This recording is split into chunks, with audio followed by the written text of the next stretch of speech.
ಬೆಂಗಳೂರಿನಲ್ಲಿ ಬಿಎಂಟಿಸಿ ಆಯಿತು. ಈಗ ಕೆಎಸ್ಆರ್ಟಿಸಿ ಸರದಿ. ಕೆಎಸ್ಆರ್ಟಿಸಿ ಬಸ್ಗೆ ರಾಜೇಂದ್ರ 45 ವರ್ಷದ ವ್ಯಕ್ತಿ ಬಲಿಯಾಗಿದ್ದಾರೆ. ಯಶವಂತಪುರ ಮೆಟ್ರೋ ನಿಲ್ದಾಣದ ಬಳಿ ನಡೆದಂತಹ ಅವಘಡ ಇದು. ತಲೆ ಮೇಲೆ ಬಸ್ ಹರಿದ ಕಾರಣ ಸ್ಥಳದಲ್ಲೇ ವ್ಯಕ್ತಿ ಸಾವಿಗೀಡಾಗಿದ್ದಾರೆ. ಸ್ಥಳಕ್ಕೆ ಸಂಚಾರಿ ಪೊಲೀಸರು ಭೇಟಿ ಕೊಟ್ಟು ಪರಿಶೀಲನೆ ಮಾಡ್ತಾ ಇದ್ದಾರೆ. ಓವರ್ಟೇಕ್ ಮಾಡೋದಕ್ಕೆ ಹೋಗಿ ಮೃತಪಟ್ಟಿದ್ದಾರೆ ಅಂತೇಳಿ ಪ್ರತ್ಯಕ್ಷದರ್ಶಿಯೊಬ್ಬರು ಹೇಳ್ತಾರೆ. ಬಸ್ ಚಾಲಕನದ್ದು ಯಾವುದೇ ತಪ್ಪಿಲ್ಲ ಅಂತೇಳಿ ಅಲ್ಲಿನ ಸ್ಥಳೀಯರು ಹೇಳಿಕೆ ಕೊಡ್ತಾ ಇದ್ದಾರೆ. ಬಲಬದಿಯಲ್ಲಿ ಬರ್ತಾ ಇದ್ದಂತಹ ಕೆಎಸ್ಆರ್ಟಿಸಿ ಬಸ್ ಡಿಕ್ಕಿ ಹೊಡೆದು ಹಿಂಬದಿ ಚಕ್ರಕ್ಕೆ ಸಿಲುಕಿ ವ್ಯಕ್ತಿ ಸಾವಿಗೀಡಾಗಿದ್ದಾರೆ. ಯಾಕಂದರೆ ಆತನ ತಲೆ ಮೇಲೇನೆ ಬಸ್ ಹರಿದ ಹಿನ್ನೆಲೆಯಲ್ಲಿ ಸ್ಥಳದಲ್ಲೇ ಸಾವನ್ನಪ್ಪಿದ್ದಾರೆ ಆ ವ್ಯಕ್ತಿ. ನಿಜಕ್ಕೂ ದುರಾದೃಷ್ಟಕರ ದುರಂತವಾದ ಘಟನೆ ಇದು ಅಂತ ಹೇಳ್ಬೋದು. ಎಲ್ಲರೂ ಅರ್ಜೆಂಟಲ್ಲಿರ್ತಾರೆ, ಓವರ್ಟೇಕ್ ಮಾಡಬೇಕು, ನಿಧಾನ ಅನ್ನೋದೇ ಇಲ್ಲ.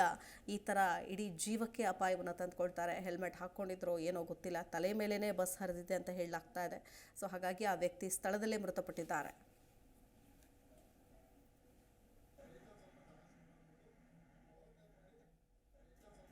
ಬಂದ್ಬಿಟ್ಟು ಓವರ್ಟೇಕ್ ಮಾಡಿ ಸ್ವಲ್ಪ ಗ್ಯಾಪಲ್ಲಿ ಮುಗ್ಗೋಣ ಅಂತ ಹೋದ್ರು. ಅದು ಬಸ್ಸಿಗೆ ಟಚ್ ಆಗಿಬಿಟ್ಟು ಮಿರರು ಸ್ಕೂಟಿ ಲೆಫ್ಟಿಗೆ ಬೀಳ್ತು, ಗಾಡಿ ಹಿಂದೆ ಚಕ್ರ ಸಿಗಾಗ್ತದೆ. ಅಲ್ಲಿ ಬಸ್ಸವ್ರು ಏನೋ ತಪ್ಪಿಲ್ಲಣ್ಣ. ಪಾಪ ಅವ್ರು ಬಸ್ಸವ್ರು ಇಲ್ಲೇ ಬಂದು ಮನೆ ರೀತಿಯಿಂದ ನಿಂತು ಅವರು ಪಾಪ ಕಣ್ಣೀರು ಹಾಕಿದ್ರು. ನನ್ನ ಲೈಫಲ್ಲಿ ನನಗೆ ಈ ಥರ ಇನ್ಸಿಡೆಂಟ್ಸ್ ಆಗಿದ್ದಿಲ್ಲ, ಇದೇ ಫಸ್ಟ್ ಅಣ್ಣ. ಅವರು ಇಲ್ಲೇ ನಿಂತ್ಕೊಂಡು ಅವರು ಎಲ್ಲರಿಗೂ ಸ್ಪಂದಿಸಿದ್ರು. ಅವರು ಕೂಡ ಹಾಸ್ಪಿಟ್ಲಿಗೆ ಹೋಗಿ ರೈಟಲ್ಲಿ ಸ್ವಲ್ಪ ಜಾಗ ಸಿಕ್ಕೊಂಡ್ಬಿಟ್ಟು ಓವರ್ಟೇಕ್ ಮಾಡಿ ಸ್ವಲ್ಪ ಗ್ಯಾಪಲ್ಲಿ ಮುಗ್ಗೋಣ ಅಂತ ಹೋದ್ರು. ಅದು ಬಸ್ಸಿಗೆ ಟಚ್ ಆಗಿಬಿಟ್ಟು ಮಿರರು ಸ್ಕೂಟಿ ಲೆಫ್ಟಿಗೆ ಬೀಳ್ತು, ಗಾಡಿ ಹಿಂದೆ ಚಕ್ರ ಸಿಗಾಗ್ತದೆ. ಅಲ್ಲಿ ಬಸ್ಸವ್ರು ಏನೋ ತಪ್ಪಿಲ್ಲಣ್ಣ. ಪಾಪ ಅವ್ರು ಬಸ್ಸವ್ರು ಇಲ್ಲೇ ಬಂದು ಮನೆ ರೀತಿಯಿಂದ ನಿಂತು ಅವರು ಪಾಪ ಕಣ್ಣೀರು ಹಾಕಿದ್ರು. ನನ್ನ ಲೈಫಲ್ಲಿ ನನಗೆ ಈ ಥರ ಇನ್ಸಿಡೆಂಟ್ಸ್ ಆಗಿದ್ದಿಲ್ಲ, ಇದೇ ಫಸ್ಟ್ ಅಣ್ಣ. ಅವರು ಇಲ್ಲೇ ನಿಂತ್ಕೊಂಡು ಅವರು ಎಲ್ಲರಿಗೂ ಸ್ಪಂದಿಸಿದ್ರು. ಅವರು ಕೂಡ ಹಾಸ್ಪಿಟ್ಲಿಗೆ ಹೋಗಿ ರೈಟಲ್ಲಿ ಸ್ವಲ್ಪ ಜಾಗ ಸಿಕ್ಕೊಂಡ್ಬಿಟ್ಟು ಓವರ್ಟೇಕ್ ಮಾಡಿ ಸ್ವಲ್ಪ ಗ್ಯಾಪಲ್ಲಿ ಮುಗ್ಗೋಣ ಅಂತ ಹೋದ್ರು. ಅದು ಬಸ್ಸಿಗೆ ಟಚ್ ಆಗಿಬಿಟ್ಟು ಮಿರರು ಸ್ಕೂಟಿ ಲೆಫ್ಟಿಗೆ ಬೀಳ್ತು, ಗಾಡಿ ಹಿಂದೆ ಚಕ್ರ ಸಿಗಾಗ್ತದೆ. ಅಲ್ಲಿ ಬಸ್ ಜಿ ಕನ್ನಡ ನ್ಯೂಸ್ ಈಗ ನಿಮ್ಮ ಮನೆಯಲ್ಲೇ ನೋಡಿ. ಎಲ್ಲ ಕೇಬಲ್ಗಳಲ್ಲಿ ಈಗ ಲಭ್ಯ.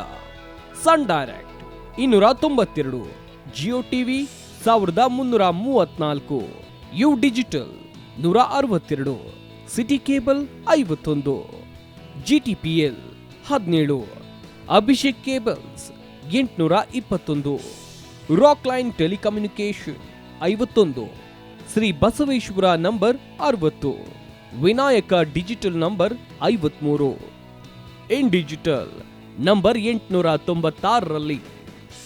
ನಿಮ್ಮಿಸ್ತದ ಜಿ ಕನ್ನಡ ನ್ಯೂಸ್ ನೋಡಿ ಆನಂದಿಸಿ.